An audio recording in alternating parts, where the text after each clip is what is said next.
Salaki. The Lord says, seek your salvation with fear and trembling, right? So we have duties and responsibilities.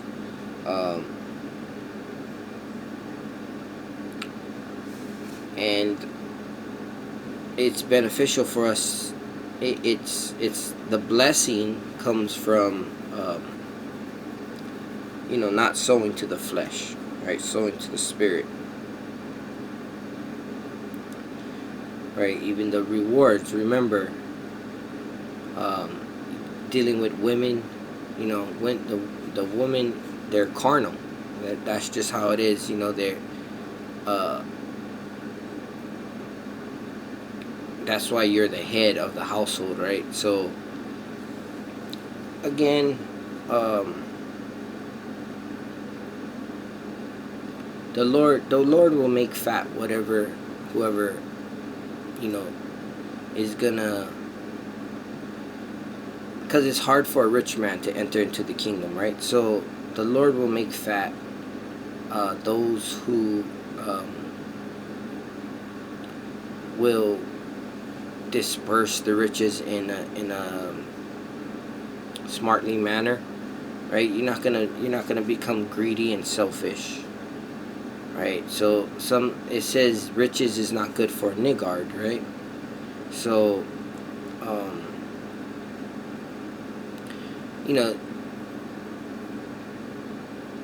one of the kings said, give me poverty nor riches, right? So whatever is sufficient for the day for itself, that's, and praising the Lord, it's good enough, right? It's good enough. And you want to be found worthy. We want to be found worthy in that day when who the world ignorantly called Jesus Christ, his name Yahushua, when he shows up and judges us, because he says, you didn't feed me, you didn't clothe me, right? When and the answer to the wicked servant, from the wicked servant, says, when did I not do that to you? Right? He said, you did it to the least, you did it to me. Right? So we need to treat all our nation as Yahushua, right? That's where the whole law is covered, the love of thy neighbor. And I thought I was seeing that, but again, there's a balance, right? Because it says, do good to the godly, right? You don't want to do good to the wicked of our people, because they'll just do more wickedness, and then you get double the wickedness, right? We can get that. I believe it's in Sirach.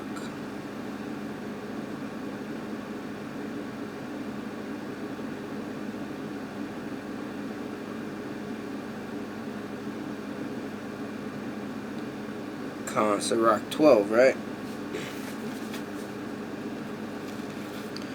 Also known as the book of Ecclesiasticus. And these are refreshers, and just through the Spirit going in on this. But just like the brethren say, this is for our edification just as much as the nation, right? Just like the Day of Atonement is for our, we seek our salvation with fear and trembling. But in seeking your own salvation, right, you have to love your neighbor, right? So this is Ecclesiasticus chapter 12, verse 2. Do good to the godly man, and thou shalt find a recompense. And if not from him, yet from the Most High. There can no good come to him that is always occupied in evil, nor to him that giveth no alms. Right? So giving alms, to the poor. to the ones in need of your people, your nation. You know, the nation, and when I said the nation, I mean the country. This country is built on systematic racism, where you know, the so-called whites, um, they have, though they will never admit it, they have the system based on for them, right? It's the system is for them. It's a justice system just for us. You know, their justice is just for them, right?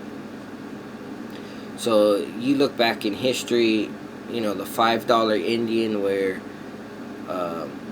you could buy paper rights claiming you're an Indian. Now you could get the land, right? And they were trying to so-called give it to the so-called Native American tribe of Gad and Reuben, and you know, the so-called Native Americans. It never went to benefit them, you know. And even if the ones that did get a piece, you know, they fell to their own lust. But again, Esau plays a part of putting that, because he's the wicked, right? He's the one that he's the evil that puts. He's the tempter, right? He's the tempter, the accuser of the brethren. So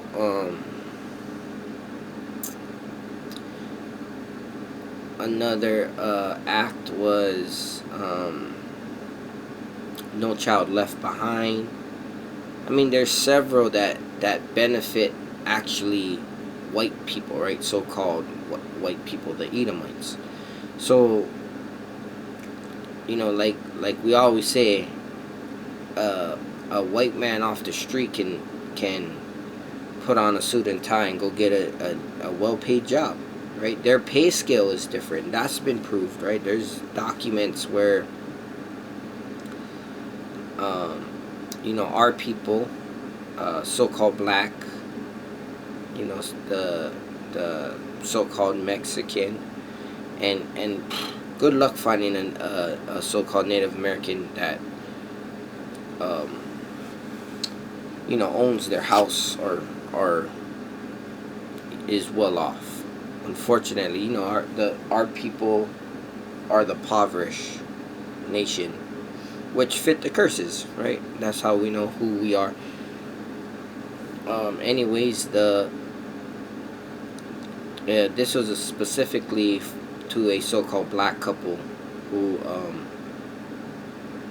went to sell their house, and they were offered, and they were well off. It was a beautiful house. They were offered, you know, $500,000, like 500,000 or whatever. And this was on the East Coast, where the houses start at that price, right? And they had a so-called white friend, and they had the white friend represent them as if the white friend owned the house and went to sell the house, and they got a significantly more. I believe it was like in the 800,000 ballpark, right?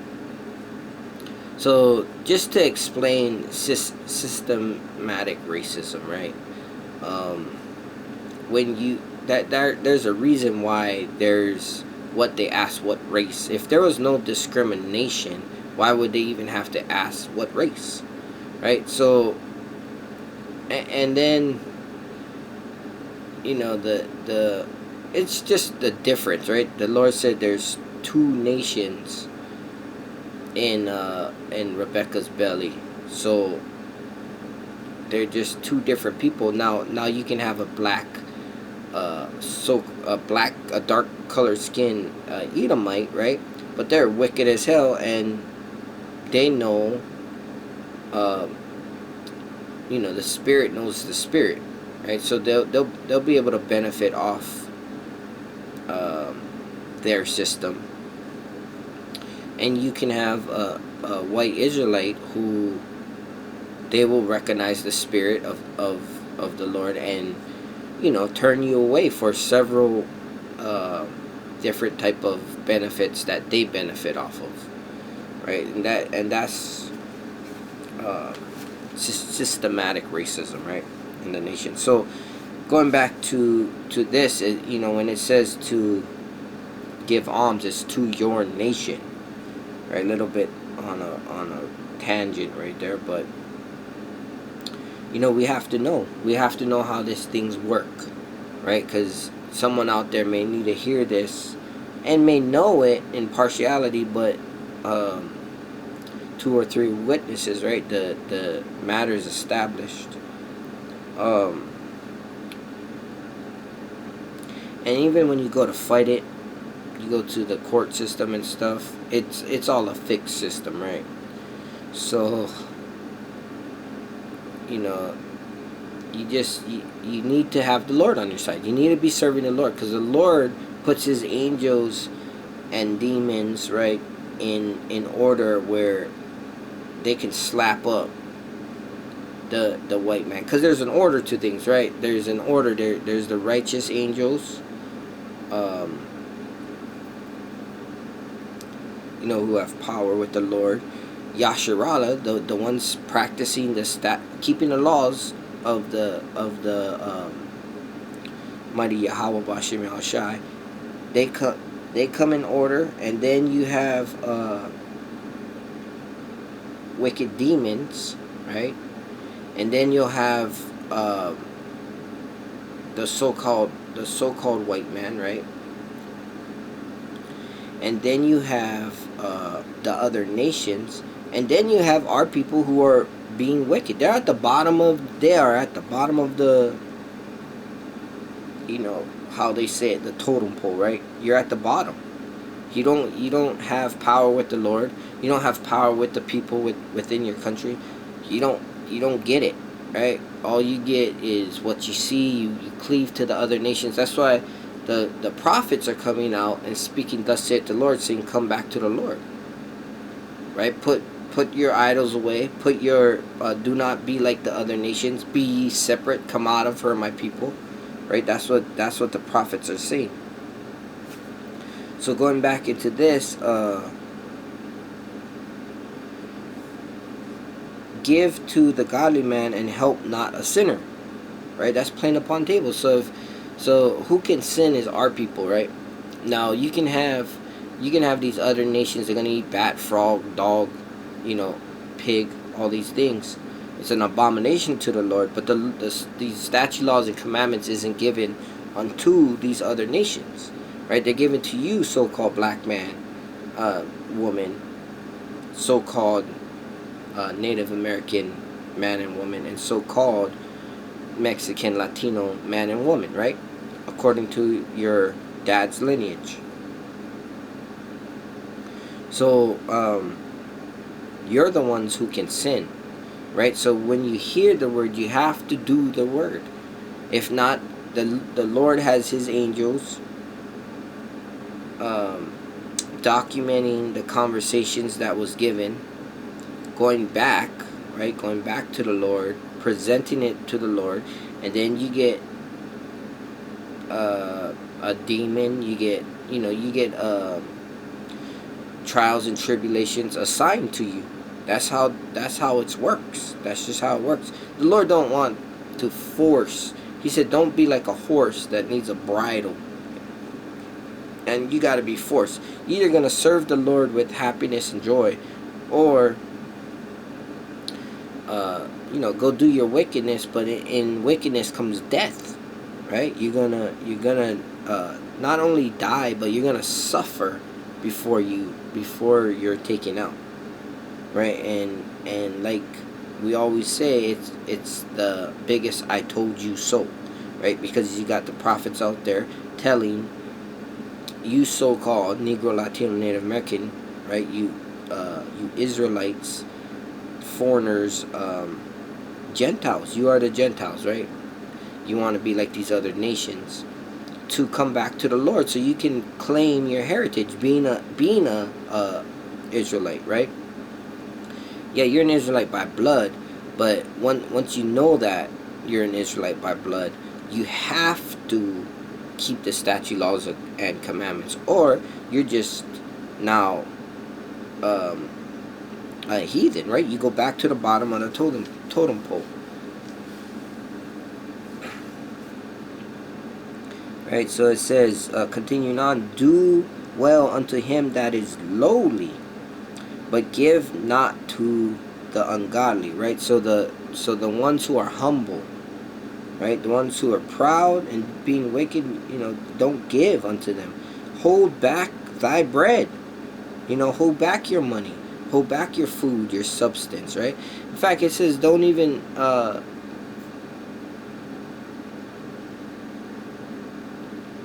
What is it? Don't give your substance to, I want to say, your wife.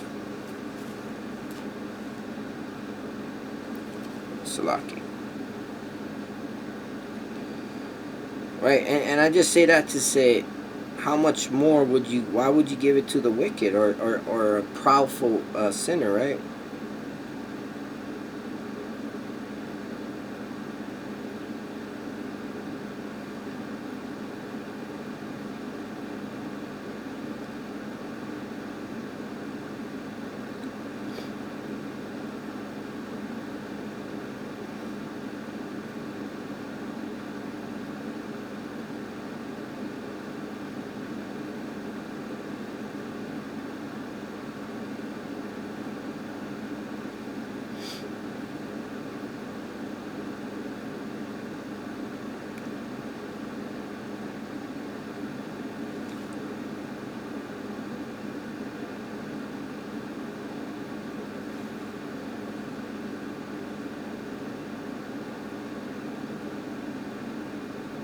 God, this is Sirach 9 and 2. Let's get that real quick. And it's just to make a point, because you love your woman. You're going to love your wife like you love yourself, right? As per the scriptures. So you commanded to. But here it is, Sirach 9 and 2. I'm going to start from the top. Be not jealous over the wife of thy bosom. So don't be jealous of your wife, right? Sometimes, she's like a mirror. So she's going to reflect. Sometimes they think things, and they'll act on what they're thinking. Just assumptions, but incorrection. And like you say, if the shoe don't fit, then don't worry about it, right? They say the dog that barks when rocks are thrown, only the one that the rock that hits whichever dog, that's the dog that barks, right? So if